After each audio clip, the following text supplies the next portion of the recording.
नमस्कार, जय हिंद, जय भारत।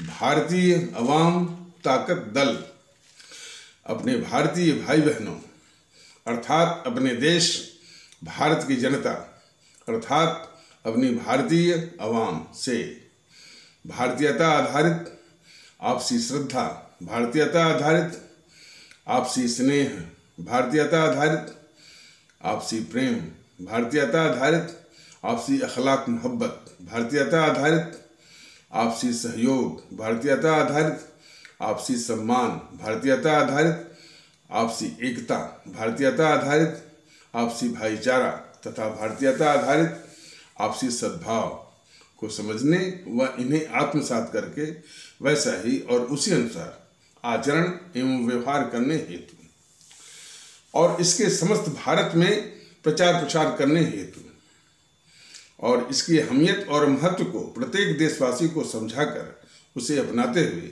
वैसा ही और उसी अनुसार आचरण एवं व्यवहार करने हेतु और प्रत्येक देशवासी को अपना ही भारतीय भाई बहन मानकर, समझकर और अपनाकर उनके साथ वैसा ही और उसी अनुसार आचरण एवं व्यवहार करने हेतु सतत, सदैव और हमेशा अदब के साथ, आदर के साथ अर्ज करता है, विनती करता है।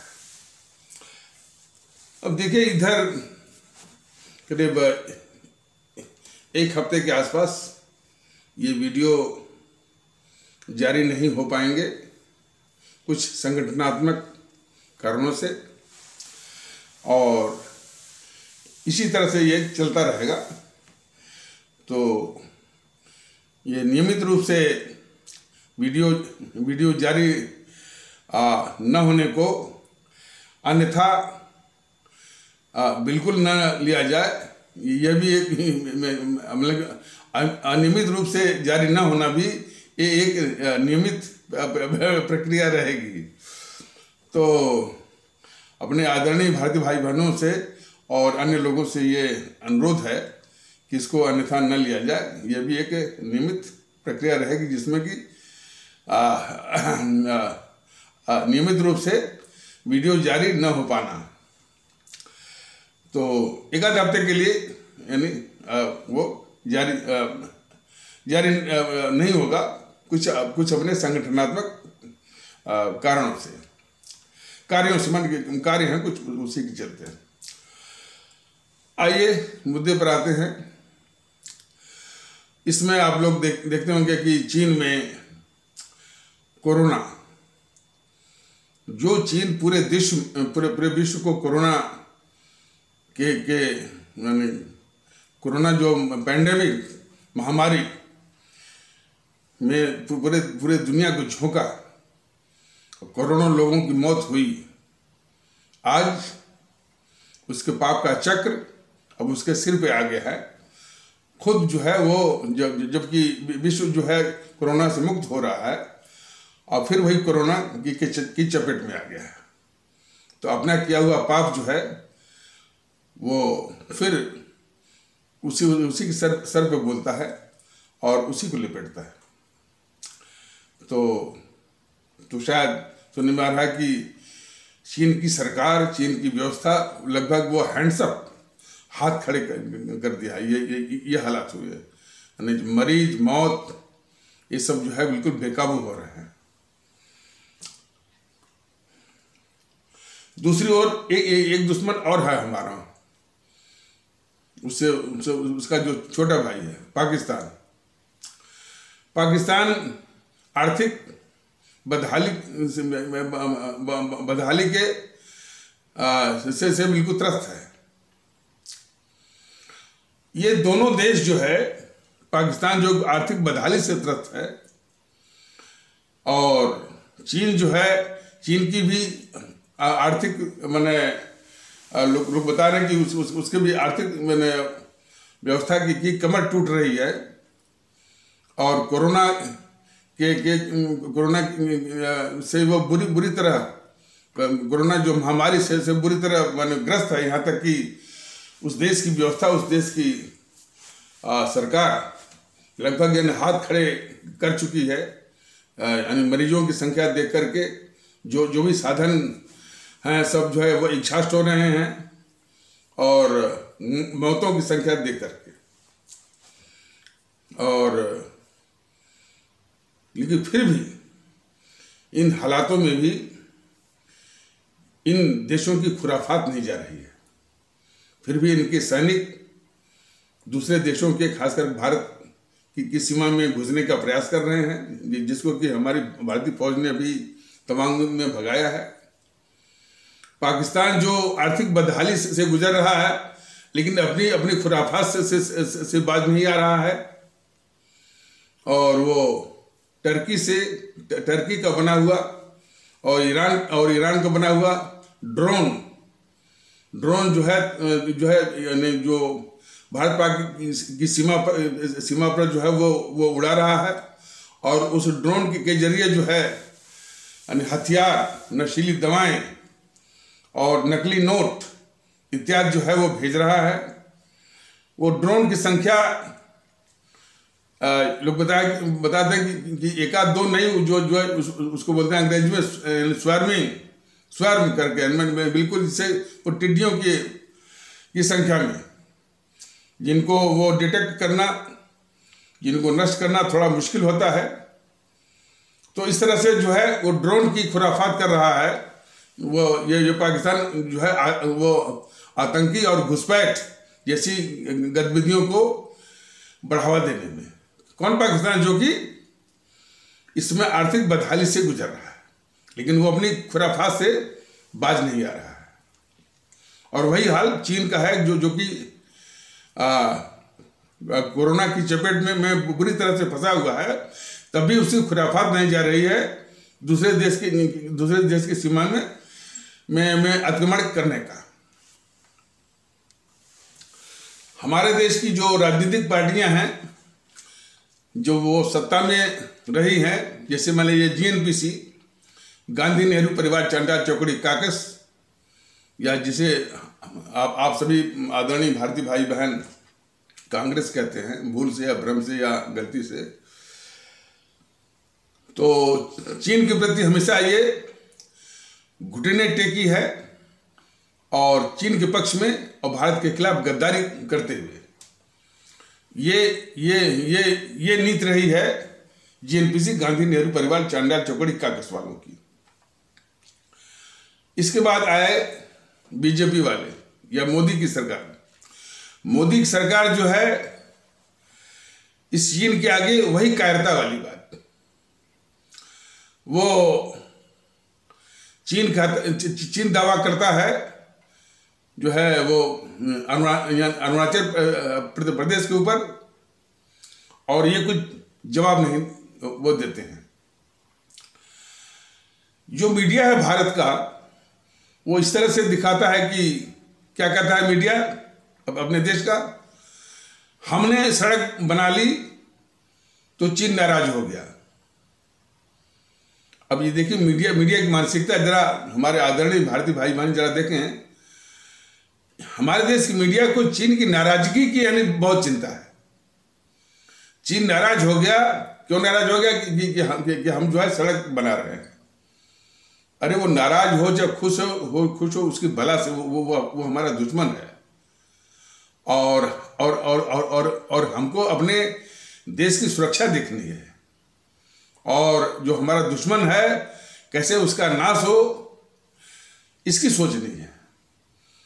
और दुश्मन की नाराजगी, वो नाराजगी की चिंता करना, ये हमारे देश के मीडिया, हमारे देश के गद्दार मीडिया की फितरत है। हमारे देश मीडिया कहती है कि नहीं कि चीन नाराज हो गया, किन कारणों से नाराज हो गया, क्यों घुसपैठ कर रहा, इस तरह की बातें चल रही हैं। और ये जो जो सरकार है, जो चीन की जो है, चीन जब भी इस तरह से वो खुराफात करता है, तो ये दोनों सेनाओं की बैठक करवाते हैं, समझौते करवाते हैं। ये जो चीन है, ये इतना बड़ा यहाँ वादा फरोशी है, वो न किसी वादे को मानता है, न किसी समझौते को मानता है, बस वो अपना टाइम काटता है। और इसी बीच इसी बीच में जो है वो घुसपैठ करने की कोशिश करता है, आक्रमण करता है। वो तो कहिए कि इस समय हमारी फौज थोड़ी चौकन्ना हो गई है, सावधान हो गई है, लेकिन वो हमेशा जो है घुसपैठ करना और सीमा पर आक्रमण करना उसकी फितरत है। तो उसके आगे जो है इस तरह से कायर होना, ये हमारी जो है वो राष्ट्रवादिता के सख्त खिलाफ है। मोदी महोदय से भारतीय आवाम ताकत दल अपने आदरणीय भारतीय आवाम के जरिए ये कहना चाहता है कि मोदी महोदय चीन के आगे कायरता मत दिखाइए, और यदि वो अरुणाचल पर दावा करता है तो भारतीय जनता दल, जो कि हमारे परम आदरणीय राष्ट्र महानायक, राष्ट्रभक्त शिरोमणि नेताजी सुभाष चंद्र बोस, शहीद आजम भगत सिंह, अमर शहीद चंद्रशेखर आज़ाद, अमर शहीद अशफाक उल्लाह, अमर शहीद खुदीराम बोस, अमर शहीद सुब्रमण्यम भारती, अमर शहीद श्रीमती रानी लक्ष्मीबाई, अमर शहीद श्रीमती रानी चंद्रिमा, अमर शहीद श्रीमती रानी गडेलियू इत्यादि के आदर्शों पर, इत्यादि की प्रेरणा के आधार पर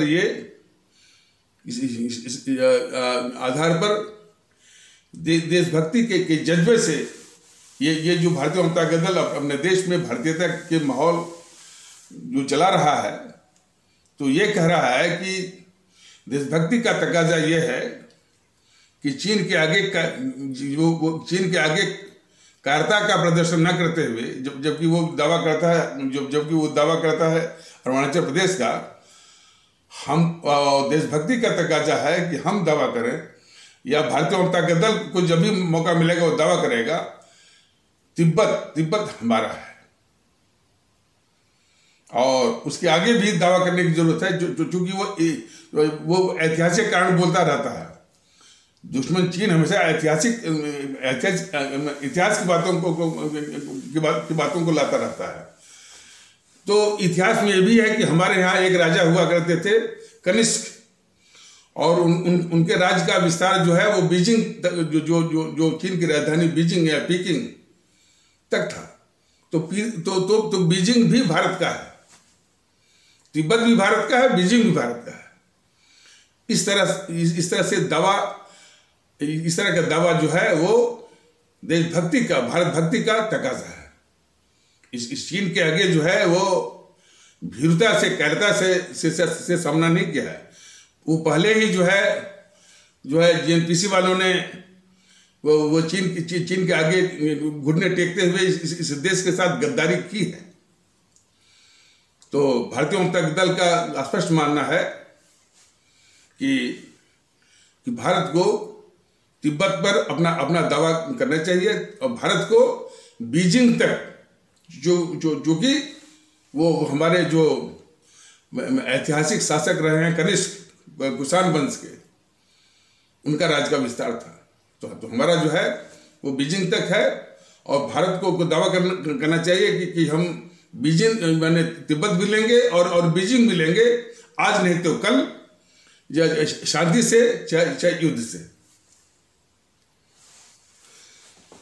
राष्ट्र नीति ये कह रही है, राष्ट्रहित के सिद्धांत ये कहते हैं कि जिसमें दुश्मन कमजोर हो उसी समय जो है, जब लोहा गर्म हो तभी हथौड़ा मारने की जरूरत है।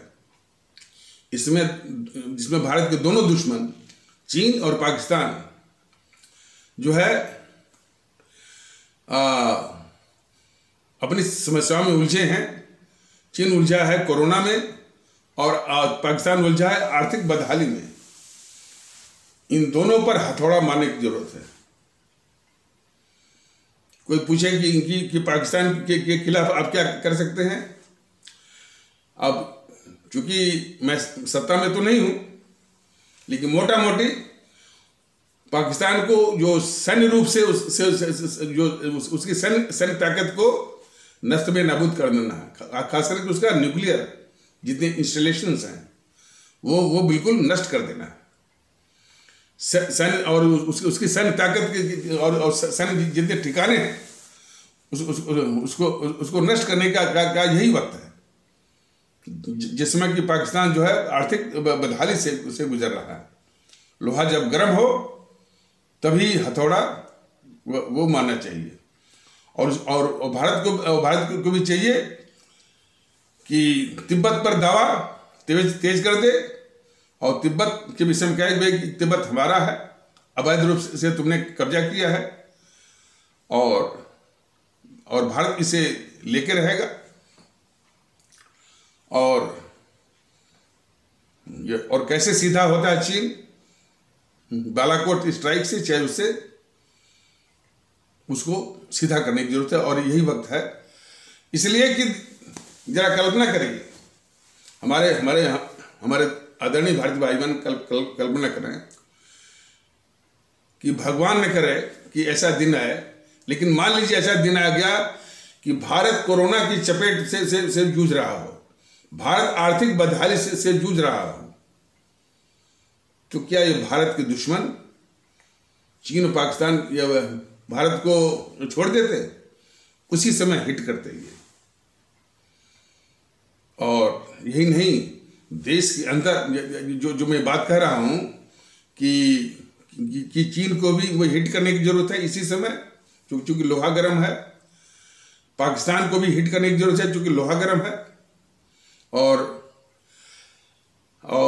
जब ये बात कही जा रही है तो हमारे देश के अंदर जो दुश्मन है, भारत के दुश्मन जीएनपीसी, गांधी नेहरू परिवार चंडाल चौकड़ी और इसके सिपा सालार, वो मानवता वो मानवता की बात, मानवता का तकाजा जो है वो याद दिलाने लगेंगे।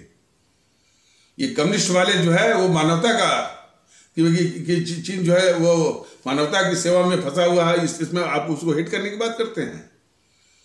हम तो ये पूछ रहे, हम तो ऐसे गद्दारों से ही पूछ रहे हैं अपनी आदरणीय भारतीय आवाम के जरिए कि मान लीजिए खुदा न करे, ईश्वर न करे कि ऐसा दिन आए, लेकिन मान लीजिए ऐसा दिन आता है तो क्या ये चीन और पाकिस्तान जो है वो भारत को छोड़ देंगे? उसी समय जो है वो हिट करेंगे भारत को। और तब ये देश के जो गद्दार हैं, जब भारत ऐसी स्थिति झेल रहा होगा तो ये अपने अपने ठिकाने पकड़ लेंगे। ये कम्युनिस्ट वाले ठिकाना पकड़ लेंगे बीजिंग में, ये जीएनपीसी वाले वो जीएनपीसी का जो गद्दार राहुल गांधी है, गद्दार सोनिया गांधी है, गद्दार प्रियंका गांधी है, ये सब अपना ठिकाना पकड़ लेंगे विदेश में या इटली में। ये हालत। तो भारत को हमेशा अपना हित देखना चाहिए, देखना पड़ेगा, और जो भी उसके हित में जरूरी है।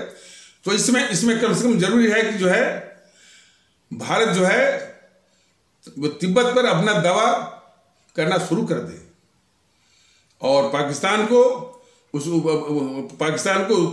उसके सैन्य रूप से जो है उसको पंग करना शुरू कर दे। और बताइए कि ये पाकिस्तान जो आर्थिक बदहाली से मैंने लोग कह रहे हैं कि ये भीख मांग रहा, ये मीडिया वाले जो है बस क्या मैंने आप लोगों का मनोरंजन करने के लिए पाकिस्तान को बोलते हैं भिखारिस्तान।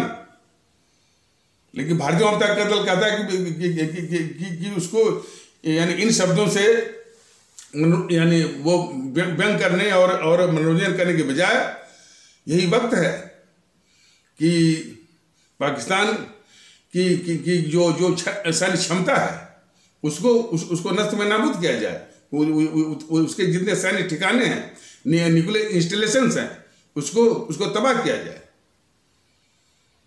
तब वो रास्ते पे आएगा। तो ये जो है भारत के हित की नीति का ये तकाजा है। कुछ रूस यूक्रेन युद्ध के विषय में भी जानना जरूरी है।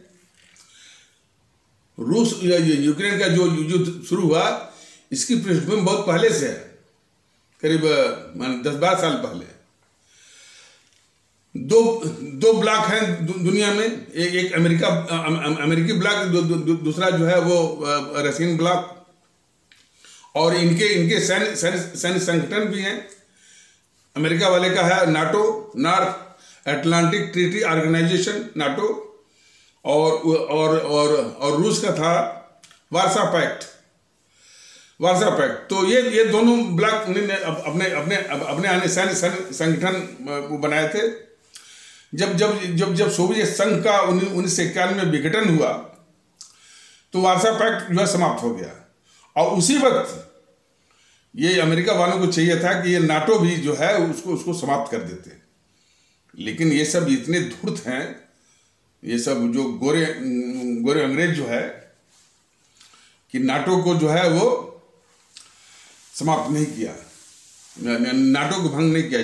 जबकि रूस ने जो सैन्य संगठन वार्सा पैक्ट था उसको समाप्त कर दिया। अब ये नाटो को समाप्त करने के बजाय उसकी ताकत वो बढ़ाने लगे, यहाँ तक कि जो रूस से अलग हुए देश जो है उनको नाटो में मिलाने लगे। और इस यूक्रेन से रूस बराबर कहता रहा कि भाई तुम नाटो में मत जाओ। इसलिए नाटो में जाते ही जो है उन सबों का ये रहता है कि भाई कि नाटो के किसी एक देश के खिलाफ जो युद्ध जो है पूरा नाटो जो है पूरे नाटो सदस्यों के विरुद्ध जो है वो युद्ध मानते हैं सब। तो नाटो की सेनाएं जो है मॉस्को जो उसकी राजधानी है रूस की, वहां करके वो जम जाएंगी। ये पूर्णतः जो रूस के सुरक्षा के लिहाज से बहुत ही जो है वो मार्मिक था कि ये जो है यूक्रेन जो है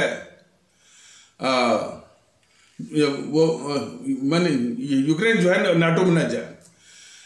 जेलेंस्की के पहले कोई शासक था तो ऐसा नहीं था, तो अमेरिका ने तख्ता पलट करवा करके जेलेंस्की को बैठाया और जेलेंस्की ने ऐसा माहौल बनाया कि वो नाटो में जाना चाहता है।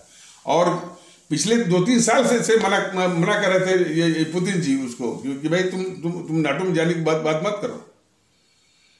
और ये यूरोपीय देश और अमेरिका चाहता तो मुश्किल से 1 महीने या कुछ ही हफ्तों में ये यूक्रेन जो है वो घुटने टेक देता। और जो है रूस कहता भी था, रूस बराबर कह रहा है कि भाई यूक्रेन की सेना बस यानी सरेंडर कर दे वो, और कुछ नहीं। न वो किसी यानी यूक्रेनी नागरिक को मारना चाहते हैं, न उसके सेना को मारना चाहते हैं।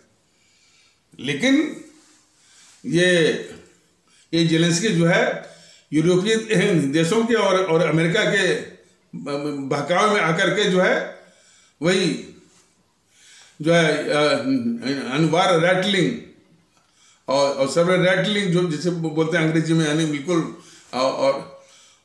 और एक झूठा जो है जो अंग्रेजी में कहते हैं वो ब्रेगेडोसियो, एक झूठा अहंकार। रूस के आगे जो है इसकी कोई ताकत नहीं है। लेकिन यूरोप वालों ने इसको हथियार दे करके इस युद्ध को खिंचवाया है। और उनको ये भी मालूम है कि यदि रूस को लगेगा कि रूस या पुतिन को लगेगा कि वो हारता हुआ तो अंतिम अस्त्र का प्रयोग कर देंगे। और विश्व में सबसे अधिक परमाणु अस्त्र जो है, परमाणु बम जो है उनके ही पास है। तो यदि परमाणु युद्ध होता है, विश्व युद्ध होता है, इसकी पूरी जिम्मेदारी जो है जो यूरोप वाले हैं, जो अमेरिका है, उसी की है।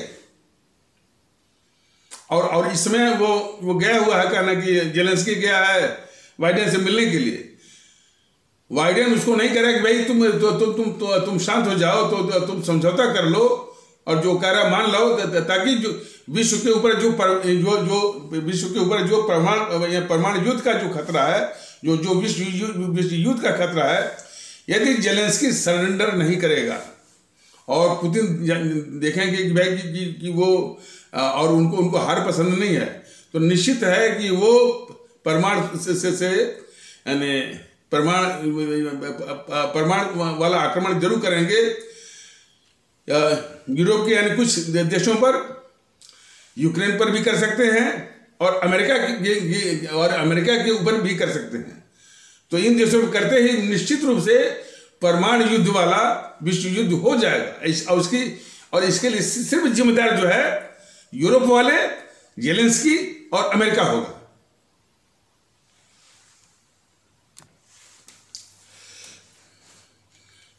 परमाणु हमले के द्वारा पुतिन जी जो है उसको तबाह करने की सोच रहे थे यूक्रेन को। वो तो कहिए कि मोदी जी वो गए नहीं और बात कर लिए और बड़ी तारीफ कर रहा था वहाँ का अमेरिका के मीडिया की मोदी जी ने जो है पुतिन जी को यूक्रेन के ऊपर परमाणु हमला करने से रोक दिया। लेकिन तुम क्या कर रहे हो? अमेरिका से ये पूछा जाना कि तुम क्या कर रहे हो? तुम तो पुतिन जी को जो है भड़का रहे हो कि आक्रमण करें वो। और यदि विश्व युद्ध हुआ और परमाणु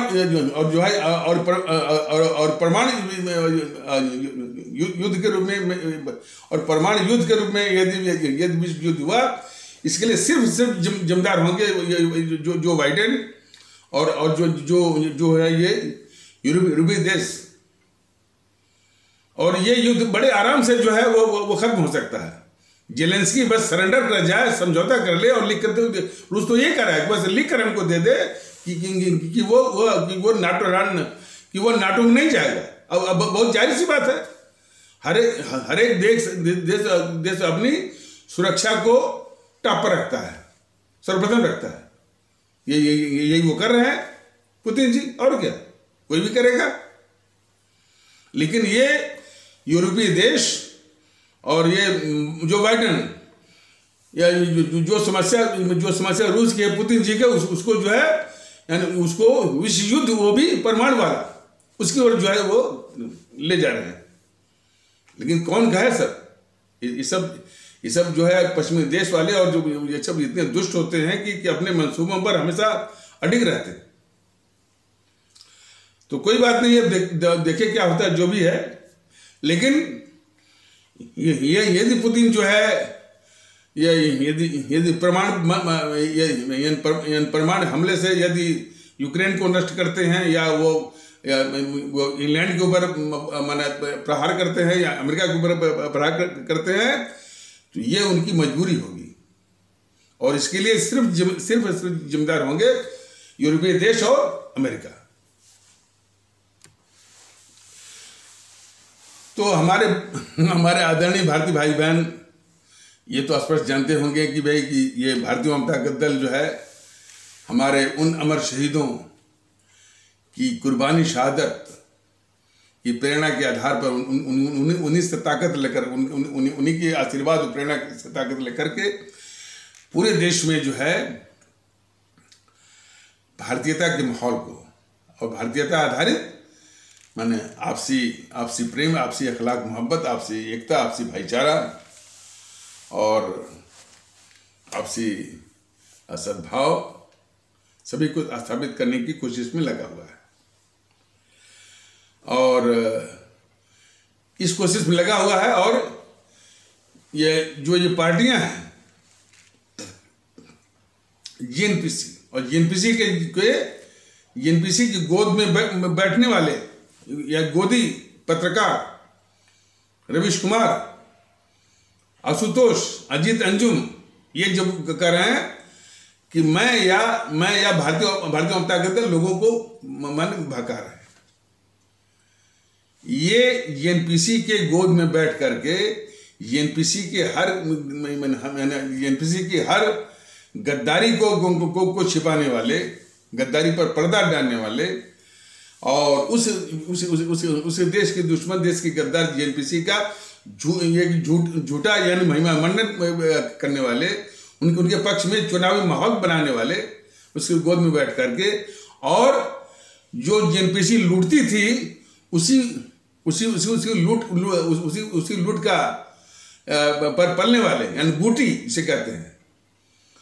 वो कहते हैं कि जब भारतीय जनता दल पूरे देश में भारतीयता के आधार पर एकता की बात करता है तो ये कहते हैं कि हम बरकरार हैं। तो हमारे आदरणीय भारतीय भाई बहन बिल्कुल ठीक से पहचाने कि जेएनपीसी की क्या फितरत है और उनके सिपाहसालार जो जो जो ये पत्रकारों की क्या फितरत है और वो कितनी है हमारे इस भारत के लिए घातक है। तो और वही हाल बीजेपी का है। भारतीय जनता दल जब भी इसकी यानी जेएनपीसी की गांधी नेहरू परिवार चंडाल चौकड़ी काकस की फितरत का और देश विरोधी भारत विरोधी फितरत उसकी मानसिकता उसकी गतिविधियों के तथ्यों को जब रखता है, जब भी रखता है भारतीय अवाम ताकत दल, तो इस बीजेपी को बहुत तकलीफ होती है। बीजेपी के छुटभइयों को बड़ी तकलीफ होती है। मतलब कि जेएनपीसी के गद्दारी के संबंध में जब तथ्य वो रखे जाते हैं अपने आदरणीय भारतीय अवाम के सामने, तो जेएनपीसी को तो तकलीफ होती ही है, उससे ज्यादा तकलीफ होती है बीजेपी वालों को और बीजेपी के जितने भी सिपाहसालार वालों को। और हमेशा जो है जितने भी तथ्य जो है मैंने जेएनपीसी के कांग्रेस के भारत के खिलाफ गद्दारियों के विषय में रखा जा रहा है, उन सारे तथ्यों को सब छूते तो हैं लेकिन उसको ढकने के लिए छूते हैं।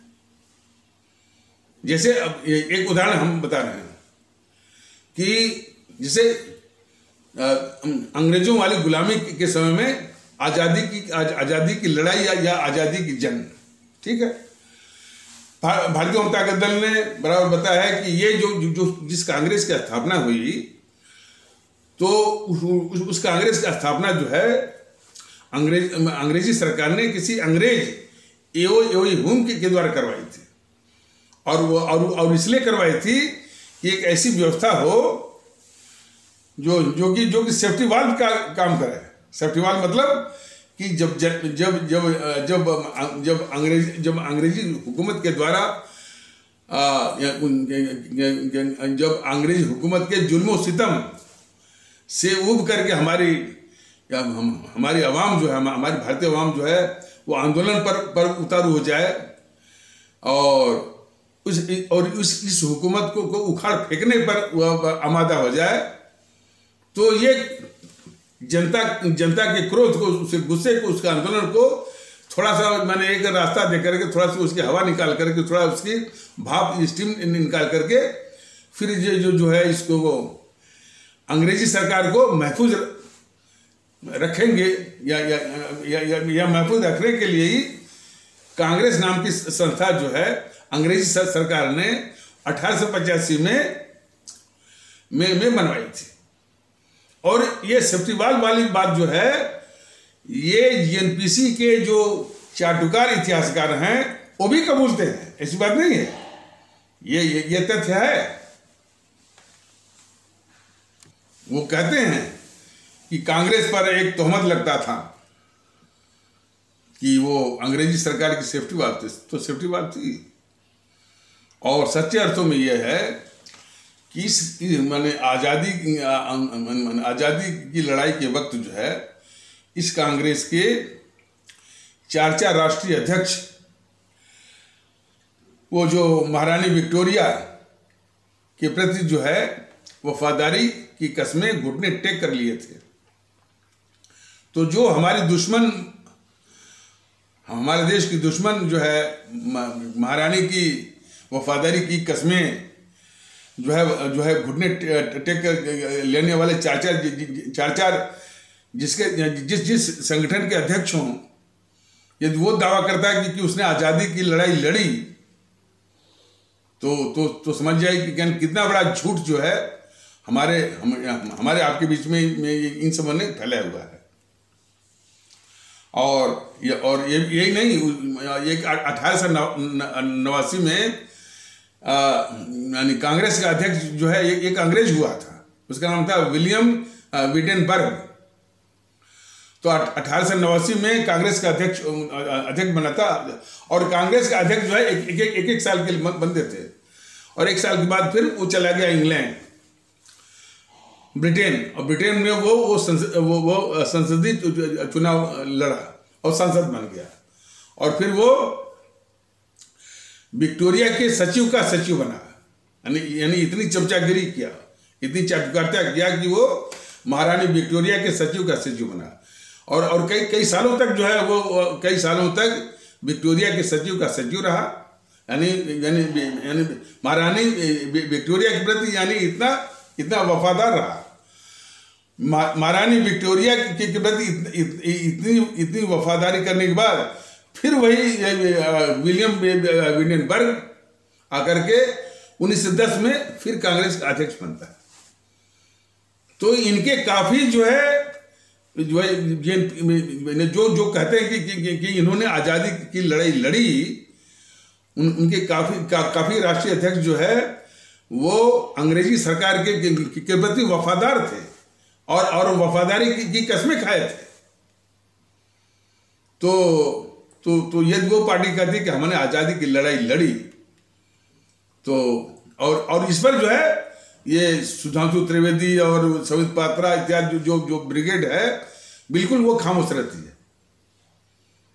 नहीं कि भाई क्या आज़ादी की लड़ाई लड़ने के नाम पर इन सबों ने देश के साथ गद्दारी किया है।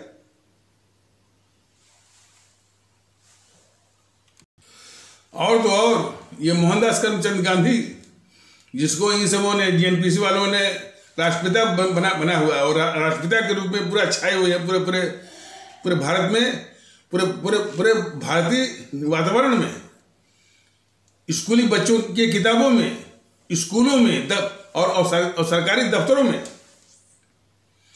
वो मोहनदास करमचंद गांधी भारत में कैसे आया था कि जिसमें मैंने बताया भी था, और इसको बार बार बताने की आवश्यकता है, बार बार, जब तक पूरी हमारी आदरणीय भारतीय आवाम जागृत नहीं होती है तो इस चीज का वर्णन बार बार वो कहना ही पड़ेगा कि जिसमें भंग हुआ था, यानी बंगाल का विभाजन हुआ था, पार्टीशन ऑफ बंगाल हुआ था 1905 में। तो अच्छा वो भंग सिर्फ हिंदू मुस्लिम एकता को तोड़ने के लिए, ये भी जान लीजिए। और मैंने पहले भी बताया इसको इस तथ्य को भी हमारे सभी आदरणीय भारतीय भाई बहन भी जान लें कि हिंदू मुस्लिम एकता जो है, या हमारे हिंदू सनातन आस्था वाले भारतीय भाई बहन और हमारे इस्लाम आस्था वाले भारतीय भाई बहन के बीच की एकता, जिसको आप हिंदू मुस्लिम एकता कहते हैं, यह हमारी भारतीय एकता की रीढ़ की हड्डी है, मुख्य आधार है, वो जो है, और माने बैकबोन है, स्पाइनल कार्ड है, मेरुदंड है, जैसे भी आप समझ लीजिए। मतलब कि मैं फिर से इसको कह दे रहा हूं कि हिंदू सनातन आस्था वाले भारतीय भाई बहनों और इस्लाम आस्था वाले भारतीय भाई बहनों के बीच की एकता, जिसको आप लोग हिंदू मुस्लिम एकता कहते हैं, वो एकता भारतीय एकता की रीढ़ की हड्डी है, बैकबोन है, स्पाइनल कार्ड है और मेरुदंड है। तो ये पता है कि यदि हिंदू मुस्लिम एकता को तोड़ कर रखा जाए तो भारतीय एकता कभी भी नहीं आ सकती। ये देश के दुश्मनों की ये अवधारणा है, और देश के दुश्मनों ने किससे सीखा है? अंग्रेजों से सीखा है। तो उन अंग्रेजों ने यानी हिंदू मुस्लिम एकता को तोड़ने के लिए, मतलब कि हमारे हिंदू सनातन आस्था वाले भारतीय भाई बहनों और हमारे इस्लाम आस्था वाले भारतीय भाई बहनों के बीच की एकता को तोड़ने के लिए कई संगठन बनवाए। पहला संगठन यही बना था, यही बनी थी कांग्रेस सिर्फ जो है हमारे हिंदू सनातन आस्था वाले भारतीय भाई बहनों और इस्लाम आस्था वाले भारतीय भाई बहनों के बीच की एकता को तोड़ने के लिए बनी थी। इसके बाद अंग्रेजी सरकार ने मुस्लिम लीग बनवाई 1906 में, और वही अंग्रेजी हुकूमत जो है 1920 में यानी वामपंथियों को भी स्थापित करवाया इस देश में, और उसी अंग्रेजी सरकार के तत्वाधान में बनी हिंदू महासभा 1922 में, और उसी अंग्रेजी हुकूमत के तत्वाधान में बनी राष्ट्रीय स्वयं सेवक संघ RSS। तो ये सभी पांचों संस्थाएं कांग्रेस, मुस्लिम लीग, नहीं, छह संस्थाएं हैं, छह।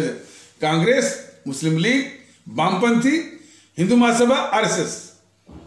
ये हिंदू मुस्लिम एकता को तोड़ने के लिए ही अंग्रेजी सरकार ने अपने तत्वाधान में, अपने संरक्षण में बनवाया। और वही संस्थान जो इसमें भी जारी हैं, सिर्फ हिंदू मुस्लिम एकता को तोड़ने के लिए। तो इनसे हमारे, और इसी आरएसएस की उपज है ये बीजेपी। तो ये कभी भी देश की एकता के पक्ष में नहीं है। वो ये सिर्फ एकता के पक्ष, आप लोग देखते हो एकता के पक्ष में सिर्फ हिंदू एकता, और हिंदू एकता से इसको वोट मिलेगा। इसलिए जब भी चुनाव आता है तो ये 80-20 की बात करते हैं, हिंदू एकता की बात करते हैं, ध्रुवीकरण की बात करते हैं। तो ये एकता के दुश्मन है शुरू से, और जो है, और इसी कार्य के लिए अंग्रेजी सरकार ने यानी इन संगठनों की स्थापना करवाई। तो हमारे आदरणीय भारतीय भाई बहन बिल्कुल अच्छी तरह से जाने में। हाँ, तो बंग भंग हुआ था 1905 में। उसके विरोध में एक जो है मैंने देशभक्ति का आंदोलन चल रहा था, उसका नाम था स्वदेशी आंदोलन। उसके साथ साथ अनुशीलन समिति, ये दो आंदोलन चल रहे थे, यानी स्वदेशी आंदोलन और अनुशीलन समिति। इसके जवाब में, या इसको काउंटर करने के लिए, या उसको रोकने के लिए अंग्रेजों ने इस मोहनदास करमचंद गांधी को, ये पड़ा हुआ था और वहाँ राजनीति कर रहा था दक्षिण अफ्रीका में, और वहाँ भी इसी प्रकार जो है अंग्रेजी सरकार का अपने दिखावटी कुछ भी हो, मुखौटा कुछ भी हो, अंग्रेजी सरकार का ये हमेशा उसका हितैषी, उसका खैरखा और उसका रक्षक बना हुआ था दक्षिण अफ्रीका में। तो उसे दक्षिण अफ्रीका से अंग्रेजों ने इस मोहनदास करमचंद गांधी को भारत में पैराशूट करवाया, सिर्फ वो स्वदेशी आंदोलन और अनुशीलन समिति का जवाब देने के लिए। और ये दोनों देशभक्ति के आंदोलन जो है बंग भंग के विरोध में, यानी पार्टीशन ऑफ बंगाल या बंगाल विभाजन के विरोध में, ये दोनों देशभक्ति के आंदोलन, दोनों आंदोलन चलाए जा रहे थे। तो आते ही जो है ये मोहनदास करमचंद गांधी अपने देश के खिलाफ गद्दारी इसने शुरू कर दिया। पहले गद्दारी इसने ये किया कि आते ही जो है वो अंग्रेजी सरकार जिसके खिलाफ हमारे तमाम क्रांतिकारी अमर शहीद मैंने वो लड़ रहे थे, शहीद हो रहे थे, प्राण दे रहे थे, अंग्रेजी सरकार उसके प्रति वफादारी इसने सार्वजनिक रूप से घोषणा किया। हमारे आदरणीय भारतीय भाई बहन इसको अच्छी तरह से जान लें कि जिस अंग्रेजी सरकार के खिलाफ हमारे भारतीय भाई बहन या जो हमारे जो क्रांतिकारी अमर शहीद थे, देशभक्त थे, राजभक्त थे, उनके खिलाफ लड़ते हुए शहीद हो रहे थे, अपने प्राण दे रहे थे, उसी के प्रति ये मोहनदास करमचंद गांधी उसी अंग्रेजी हुकूमत के प्रति जो है वफादारी, यानी उसी अंग्रेजी सरकार के प्रति वफादारी की घोषणा इस मोहनदास करमचंद गांधी ने सार्वजनिक रूप से किया। और अंग्रेजी सरकार के प्रति वफादारी की सार्वजनिक घोषणा के साथ साथ उसने ये कहा, उसका मंसूबा ये था कि उस समय प्रथम विश्व युद्ध छिड़ा हुआ था। अंग्रेजों को भारतीय चाहिए थे, भारतीय जवान चाहिए थे उसकी सेना के लिए। ये अंग्रेजी सरकार की सहायता के लिए भारत के जो है यानी नौजवानों को अंग्रेजी सेना में भर्ती करवाया। प्रथम युद्ध में अंग्रेजों की सहायता के लिए। और उसने यही कहा कि मैं तो अंग्रेजी सरकार का वफादार हूं, भारत के नौजवानों को भी चाहिए कि वो भी अंग्रेजी सरकार के प्रति वफादारी का सबूत पेश कर। और ये बोल करके भारतीय नवयुवकों को अंग्रेजों की सेना में अंग्रेजों की सहायता के लिए प्रथम विश्व युद्ध में ये भर्ती करवाया। अब जरा इसको सोचने की जरूरत है कि जिस अंग्रेजी सरकार को उखाड़ फेंकने के लिए उसके खिलाफ लड़ते हुए हमारे 7 लाख हमारे देश के लोग, हमारे देश के अमर शहीद राष्ट्रभक्त क्रांतिकारियों ने अपने जान दिए, अपने प्राण दिए, अपने प्राणों की आहुति दिया, उसी अंग्रेजी सरकार के प्रति जो है ये मोहनदास करमचंद गांधी वफादारी की घोषणा भी करता है और हमारे देश के लोगों, हमारे देश के नौजवानों को उसकी सेना में भर्ती भी करवाता है उसकी सहायता के लिए। तो हमारे आदरणीय भारतीय भाई बहन तो खुद सोचे गंभीरता से और खुद फैसला करें कि ये किस स्तर का, किस लेवल का और कितना बड़ा जो है ये गद्दार था मोहनदास करमचंद गांधी, और उसको ये सब कहते हैं कि इसने आज़ादी की लड़ाई लड़ी। जरा सोचिए, ये तो लड़ी। और जो 1919 का जो 1919 से लेकर 1922 वाला जो असहयोग आंदोलन था, तो उसको भी मैंने बताया कि हमारे इस्लाम आस्था वाले भारतीय भाई बहनों के तबके से कुछ ऐसे तत्व होते हैं जो कि अपने आदर्श जो है वो भारत में नहीं खोजते हैं।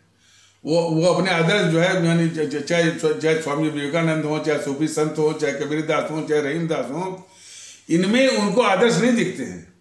वो भारत के बाहर ढूंढते हैं। तो वो टर्की हुआ, सऊदी अरबिया हुआ, और इसमें अपने आदर्श ढूंढते हैं।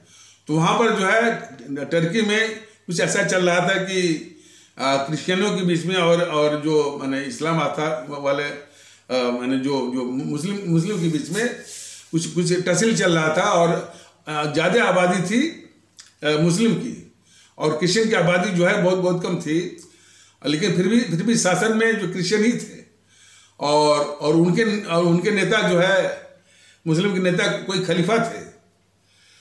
तो उनके समर्थन में ये कट्टरवादी तत्व जो है हमारे इस्लाम आस्था वाले भारतीय भाई बहनों के तबके के जो है जो कट्टरवादी तत्व है, उस टर्की के खलीफा के समर्थन में भारत में आंदोलन जो है वो चलाने लगे। उसका नाम था खलीफत आंदोलन। ये गद्दार मोहनदास करमचंद गांधी उस खलीफत आंदोलन को, जो कि टर्की के खलीफा के समर्थन में हमारे इस्लाम आस्था वाले भारतीय भाई बहनों के कट्टरवादी तत्वों के द्वारा चलाया जा रहा था खलीफत आंदोलन, उसको ये गद्दार मोहनदास करमचंद गांधी उसका नाम बदल करके खलीफत को बना दिया खिलाफत आंदोलन। देखिए, पहला काम किया, और इसके बाद उसको राष्ट्रीय आंदोलन का नाम दे दिया, उसको आज़ादी की आंदोलन का नाम दे दिया। इतना बड़ा गद्दार था ये मोहनदास करमचंद गांधी। और इसको जो है चौरी चौरा कांड के बहाने इसको बंद भी करा दिया। ये भी जान लीजिए। और जैसा कि मैंने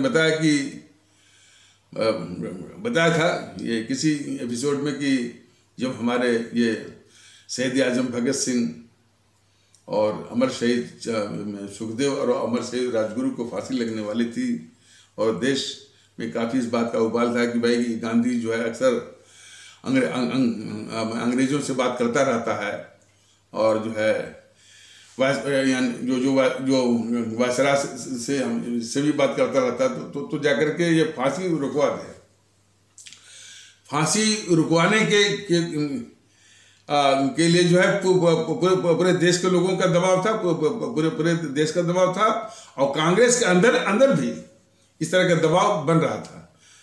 और काफ़ी उसके और इसकी जो लोकप्रियता है, इस गांधी की जो झूठी लोकप्रियता इसने बना रखी थी, वो धंस रही थी इसकी लोकप्रियता, और भगत सिंह की लोकप्रियता वो आसमान छू रही थी। तो ये राजनीतिक कारणों से फिर वो गया, वो वायसराय जो इरविन थे उनसे मिलने के लिए, और वो इरविन को मैंने गया था, मैंने देश की जनता या कांग्रेस कह रहे थे कि जाकर के वो फांसी रुकाओ, और जाकर के उनको सलाह दिया कि इनको 12 घंटे पहले ही फांसी दे दो, 12 घंटे पहले ही मार दो इन तीनों को।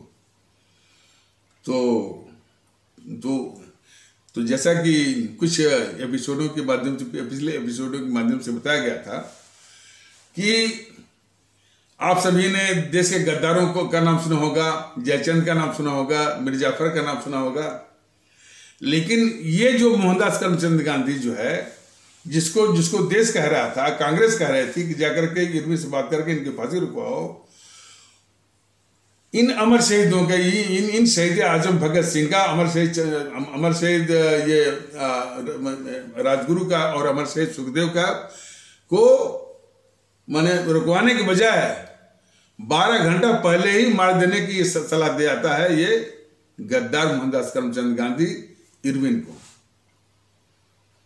तो हमारे देश के लोग जरा देखें कि भाई जिन्होंने नाम सुना है गद्दार जयचंद का, इस देश का गद्दार, और मीर जाफर है, उसकी तुलना में देखिए, और वाकई में कि इस मोहनदास करमचंद गांधी की जो गद्दारी है उसके आगे तो ये जयचंद की जो गद्दारी है और या जो मीर जाफर की जो गद्दारी है बिल्कुल बिल्कुल बौनी हो गई, छोटे हो गए। और ये बात सिर्फ इसे, ये बात मैं सिर्फ मैं नहीं कह रहा हूं, ये जो है जब इनको फांसी लगी और इनकी फांसी की राख भी ठंडी नहीं हुई थी, और इसको इस मोहनदास करमचंद गांधी को कराची सेशन में जाना था, ये तथ्य यानी सिर्फ मैं नहीं कह रहा हूं, ये एनपीसी के जो चाटुकार इतिहासकार हैं उनमें भी दर्ज है कि कराची अधिवेशन में इस मोहनदास करमचंद गांधी को भाग लेने जाना था वहां पर। इसी गद्दारी के करतूत के कारण जाना था। तो एक छोटी लाइन जाती थी गुजरात से, वो छोटी लाइन रेलवे की छोटी लाइन जाती थी गुजरात से कराची। इस गद्दार मोहनदास करमचंद गांधी को इस तरह की गद्दारी के लिए इस गद्दार मोहनदास करमचंद गांधी को रास्ते भर काले झंडे इसको दिखाए गए। लोगों में इतना गुस्सा था, ऐसी बात नहीं। लोगों ने गुस्सा वो प्रकट किया था, जिसमें कि ये गांधी की लोकप्रियता का हवा या गुब्बारा सब उड़ा रहे थे ये कांग्रेस वाले। उसमें भी देश की जनता ने इस मोहनदास करमचंद गांधी की यानी गद्दारी के इस गद्दारी के लिए इसको जो है गुजरात से लेकर कराची तक लगातार इसको काले झंडे दिखाए गए थे। ये तथ्य जो है एनपीसी के चाटुकार इतिहासकारों ने भी इसको कबूला है और दर्ज किया है इसको। और ये गद्दार मोहनदास करमचंद गांधी मोपला में इतना सांप्रदायिक हिंसा हुई, हजारों लोग मारे गए। उस सांप्रदायिक हिंसा में ये जो हिंसक तत्वों का समर्थन किया इसने, इस गद्दार मोहनदास करमचंद गांधी ने हिंसक तत्वों का समर्थन किया। और इस कृति पर, इस करतूत पर जो है, उसमें जो अनी बिसन थी, वो आयरलैंड की महिला थी, जो कि भारतीय आंदोलन में शामिल हो गई थी, भारत की आज़ादी के आंदोलन में शामिल हुई थी। वो आयरलैंड की महिला, उनका नाम था अनी बिसंत। उन्होंने इस गांधी को इस कृति पर कि मोपला का जो सांप्रदायिक हिंसा हुई थी, वो हिंसक तत्वों का समर्थन इसने किया था, इस गद्दार मोहनदास करमचंद गांधी ने। तो उसके इस करतूत पर अनी बिसंत ने इस मोहनदास करमचंद गांधी को बहुत ही लताड़ लगाई थी इसको। तो इस स्तर का ये माने सांप्रदायिक भी है, सांप्रदायिक भी था और देश का गद्दार भी था मोहनदास करमचंद गांधी। अरे यही नहीं, वो कई ब्रिटिश सांसद उसमें बोलते थे कि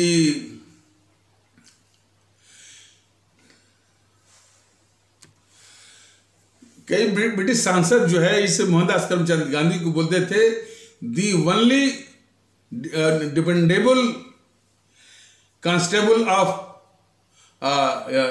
ब्रिटिश रूल इन इंडिया, यानी ब्रिटिश हुकूमत का एकमात्र माने एकमात्र भरोसेमंद सिपाही इसको मोहनदास करमचंद गांधी को। जैसा कि मैंने बताया था कि जो लोग अंग्रेजी सरकार के प्रति वफादारी दिखाते थे, उसकी चमचागिरी करते थे और घुटने टेक करके महारानी विक्टोरिया के प्रति वफादारी की कसमें खाते थे, तो अंग्रेज लोग उसके बदले में कुछ उपाधियां दिया करते थे, यानी उसी चमचागिरी के बदले। किसी को राय बहादुर, किसी को नाइटहुड, किसी को केसरी हिंद, किसी को सर। तो ये जो है यानी जो है मोहनदास करमचंद गांधी ने जब 1913 में अंग्रेजों की सहायता के लिए भारतीयों को अंग्रेजी सेना में भर्ती करवाया, उसके लिए अंग्रेजी सरकार ने इसको हिंद केसरी की उपाधि दी थी इसको। यह भी एनपीसी के चाटुकार इतिहासकारों के द्वारा दर्ज है। तो ये सारे तथ्य हैं।